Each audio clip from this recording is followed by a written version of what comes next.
Friends, welcome to SBH.CREATIONS. Today మేము చేసుకున్నాం సర్వపిండి. First బియ్యం తీసుకొని దాన్ని గిన్నెలో పట్టించాలి. పిండి వేసుకొని దానిలో కొంచెం నువ్వులు, కారపొడి,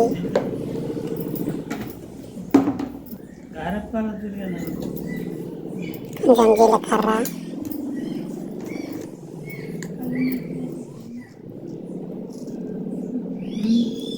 సరిపడా ఉప్పు,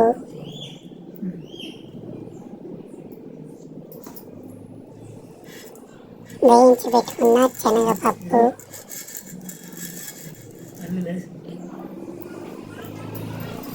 వేయించుకొని పొట్టు తీసేసిన పల్లీలు కొంచెం నల్ల కొట్టుకోవాలి.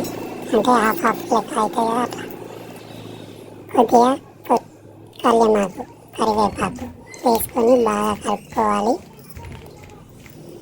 మధ్యలో కొంచెం ధనియా పౌడర్ కూడా వేసాము. మంచిగా కలుపుకొని సేమ్ గారెల పిండిలాగా కలుపుకోవాలి. గారెల పిండిలాగా బాగా మెత్తగా కాకుండా బాగా గట్టిగా కాకుండా మామూలుగా కలుపుకోవాలి.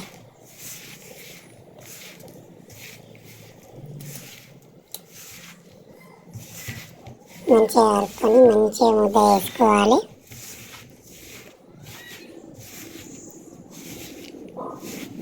అవసరం అనుకుంటే సాల్ట్ టేస్ట్ చేసి సరిపోతుంది అనుకుంటే ఉందని, లేదంటే ఇంకా యాడ్ చేసుకోవచ్చు.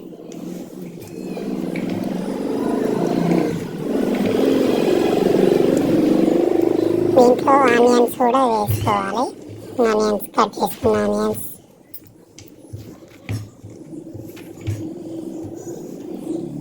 వేసుకుంటే ఏంటంటే కొంచెం తినేటప్పుడు కాస్త టేస్టీగా అండ్ క్రిస్పీగా వస్తుంది. ఇట్లా పెట్టాలి.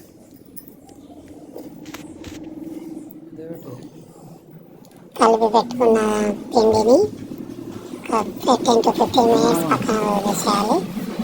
నానుతుంది. తర్వాత ఒక బౌల్లోకి కొంచెం ఆయిల్ రాసేసి పిండి ముద్ద తీసుకొని దాంట్లో మంచిగా ఈవెన్గా స్ప్రెడ్ చేసుకొని ఇట్లా హోల్స్ పెట్టుకొని దాంట్లో ఆయిల్ వేసుకోవాలి. ఆయిల్ వేసుకొని పొయ్యి మీద పెట్టేసుకోవడమే. చాలా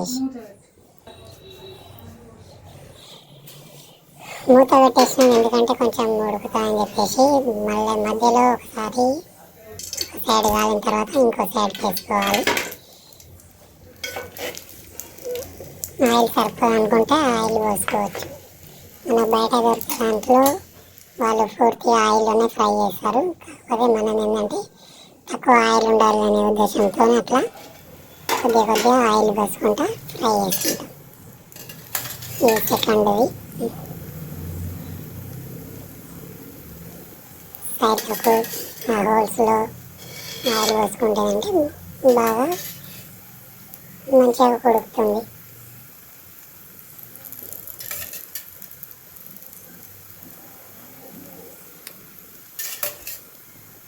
క్రిస్పీగా వేడిగా ఉన్నప్పుడు తింటే మాత్రం సర్వపిండి సూపర్ అంటే సూపర్ ఉంటుంది. ఇది మూడవ అప్ప.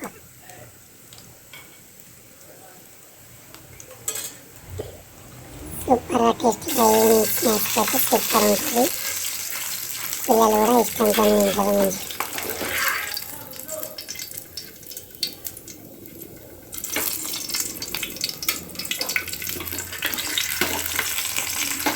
రెండు వైపులా మంచిగా క్రిస్పీగా వచ్చేటట్టు కాల్చుకోండి. బయట తీసిన తర్వాత కొంచెం ధనియాల పొడి పైనుంచి స్ప్రింకిల్ చేస్తే టేస్ట్ అయితే దొరుకుతుంది. సింపుల్గా ఈజీగా చూశారు కదా ఎలా రెడీ చేయాలో sarvapindi. Please like, share and subscribe the channel. Thank you.